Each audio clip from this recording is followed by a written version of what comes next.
Hello, good morning, नमस्कार। आप सभी का स्वागत है स्पिरिचुअलिटी मैटर्स अध्यात्म की और मेरे इस चैनल पे। आई होप सब अच्छा कर रहे होंगे, सब अपनी लाइफ को एंजॉय कर रहे होंगे, गीता ज्ञान का आनंद ले रहे होंगे और इस जीवन में अध्यात्म की ओर जुड़ रहे होंगे।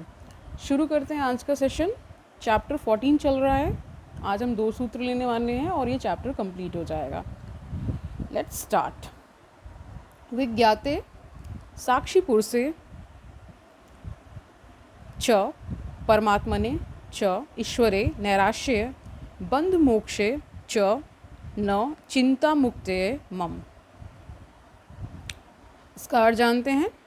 साक्षी रूप जीवात्मा को, परमात्मा को और ईश्वर को जान लेने के पश्चात बंधन तथा मोक्ष के प्रति संपूर्ण रूप से आशा रहित हो जाने के पश्चात मुझे स्वयं की मुक्ति की भी चिंता नहीं है, ऐसा राजा जनक कहते हैं। इसकी व्याख्या देखते हैं। इस सूत्र में राजा जनक कहते हैं कि साक्षी रूप जीवात्मा ईश्वर परमात्मा के विषय में अच्छी तरह से जानकर बंधन और मोक्ष आदि की कोई चिंता नहीं रह गई है। ठीक है। जीवात्मा तथा ईश्वर की जानकारी होने पर यह निश्चित हो गया है कि ये दोनों ही सोपाधिक है। जीव में अल्प तत्व की उपाधि है, जबकि ईश्वर में सर्वज्ञ की उपाधि है। चैतन्य स्वरूप ब्रह्म की उपाधि भेद से जीव तथा ईश्वर रूप में व्यवहारवत होता है। वह ब्रह्म निरुपाधिक है, परंतु व्यवहार में सोपाधिक भासता है। ठीक है। जब दोनों उपाधियों का त्याग कर दिया जाए तो सिर्फ चेतन ही शेष रह जाता है। वह बचा हुआ चेतन ही जीव का वास्तविक स्वरूप है। इसी को तत्वमसि यानी वह तुम हो आदि महावाक्य कहते हैं। और शिष्य जब पूर्ण रूप से तैयार होता है तो उसे उसी समय अनुभव हो जाता है कि वह ब्रह्म है। इसलिए जीव तथा ईश्वर के स्वरूप का बोध होते ही बंधन तथा मोक्ष की बातें व्यर्थ की साबित हो जाती हैं, क्योंकि मुक्ति की बात वही करता है जो बंधन में है, बंधन में बंधा हुआ हो, जिसका मुक्त स्वभाव हो। उसके हेतु मुक्ति का प्रयास करना बेकार है। सभी प्रकार की चिंताओं से मुक्त होने की बात करते समय राजा जनक इसी बात का स्पष्टीकरण कर रहे हैं। इस सूत्र में एक संकेत स्पष्ट रूप से मिलता है कि जब तक त्वम आदि शब्दों का अर्थ स्पष्ट नहीं हुआ तब तक कोई ना कोई चिंता लगी रहती है, लगी ही रहेगी। चौथा सूत्र देखते हैं। अंतर्विकल्प शून्यस्य बहि स्वच्छंद चारिणः भ्रांतस्य एव दशा तास्ता दशा एव जानते। इसका अर्थ जानते हैं। जिसका अंतःकरण सभी प्रकार के विकल्पों से शून्य हो गया है, परंतु जो बाहर से स्वच्छंद विचरण करते हैं, ऐसे पुरुष की भिन्न भिन्न स्थिति को वही जानते हैं जो उन जैसे हों। इसकी व्याख्या देखते हैं। इस सूत्र में राजा जनक आत्मज्ञानी की आंतरिक तथा बाहरी अवस्था का वर्णन करते हुए कहते हैं कि आत्मज्ञानी पुरुष स्वच्छंद चारी होता है। उसे सत्य असत्य, नित्य अनित्य, क्षणिक शाश्वत इत्यादि का भली भांति बोध हो जाता है। इसलिए वह सभी प्रकार के बंधनों से मुक्त होकर स्वच्छंद आचरण करता है। वह किसके भी प्रतिबंध को नहीं मानता है, अपितु अपनी बुद्धि से जीता है।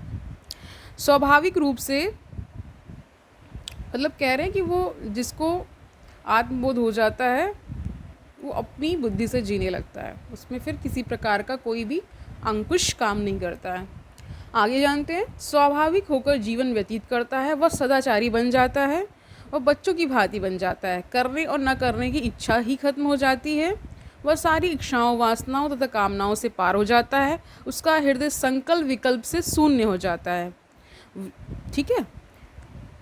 और क्या बता रहे, वह विचार शून्य हो जाता है, सिर्फ साक्षी मात्र बन जाता है, दृष्टा मात्र बन जाता है। लेकिन बाहर से वह दूसरे साधारण मनुष्यों की भांति दिखलाई पड़ता है तथा उन्हीं की तरह व्यवहार करता है और उसकी सारी क्रियाएं जैसे खाना पीना, उठना बैठना, कपड़े पहनना, बात करना आदि सब कुछ एक साधारण मनुष्य की भांति ही होती रहती है। उसे अपने ज्ञान का अहंकार नहीं होता। वह बाह्य यानी बाहर अनुशासन की अपेक्षा स्व अनुशासन में जीता है, यानी वो सेल्फ डिसिप्लिन्ड हो जाता है। ठीक है, आगे जानते हैं। परंतु उसके भीतर अनेक परिवर्तन आ जाते हैं जिससे जानने का कोई भी उपाय नहीं है। इस परिवर्तन को सिर्फ वही जान सकता है जो उस अवस्था तक पहुंच गया हो। यह परिवर्तन अज्ञानियों की समझ से परे है, इसलिए अज्ञानी उसे साधारण मनुष्य ही समझते हैं। साधारण व्यक्ति मनुष्य की परीक्षा उसके शरीर की बनावट, उसके कपड़े पहनने के तौर तरीके और उसके व्यवहार के आधार पर ही लेते हैं। ये तीनों व्यवहार मनुष्य को जानने की कसौटी नहीं है। बहरूपीय तथा पाखंडी भी ऐसे उन अनेकों मुखौटे लगाकर अलग अलग व्यवहार कर सकते हैं। ये होते हैं कुछ, लेकिन स्वयं को कुछ और दिखलाने के लिए अलग अलग तरह के नाटक करते हैं। इसलिए बाह्य आचरण मनुष्य की कसौटी नहीं हो सकती है। अज्ञानी ही बाह्य आचरण के आधार पर मनुष्य की परख करता है, ज्ञानी नहीं। यही कारण है कि अष्टावक्र बाहरी आचरण से मनुष्य की परख करने वाले को चर्मकार का नाम देते हैं। सिर्फ चमड़ी को परखते हैं। ठीक है, क्योंकि ज्ञानी ज्ञान को देखता है, बाहरी आचरण को नहीं। इसलिए जनक कहते हैं कि ज्ञानी की आंतरिक अवस्था को और कोई नहीं जान सकते, सिर्फ एक ज्ञानी ही जान सकता है जिसे वैसी ही अनुभूति हुई हो। अज्ञानी उसे कभी भी नहीं जान सकता। ज्ञानी बाहर से भी सब मनुष्य की भांति ही रहता है, मानो ऐसा लगता है जैसे कुछ पता ही नहीं है। वह भिन्न भिन्न स्थिति में भिन्न भिन्न तरह का व्यवहार करने वाला होता है। इसलिए इन बाहरी व्यवहारों से उसे जानना बहुत ही मुश्किल होता है। यह भी कहा जाता है कि व्यवहार बदलने से ज्ञान नहीं होता, व्यवहार ज्ञान की छाया है। यदि अंदर शुद्धता रहेगी तो आचरण स्वयं ही ठीक हो जाएगा, ठीक करने की आवश्यकता भी नहीं पड़ेगी। आचरण को ठीक करना सामाजिक उपयोगिता है, सामाजिक आवश्यकता है, परंतु इससे आत्मज्ञान की प्राप्ति नहीं होती है। तो आज के लिए इतना ही। कल हम 15 चैप्टर शुरू करेंगे। अष्टावक्र द्वारा तत्वबोध का वर्णन होगा कल का चैप्टर।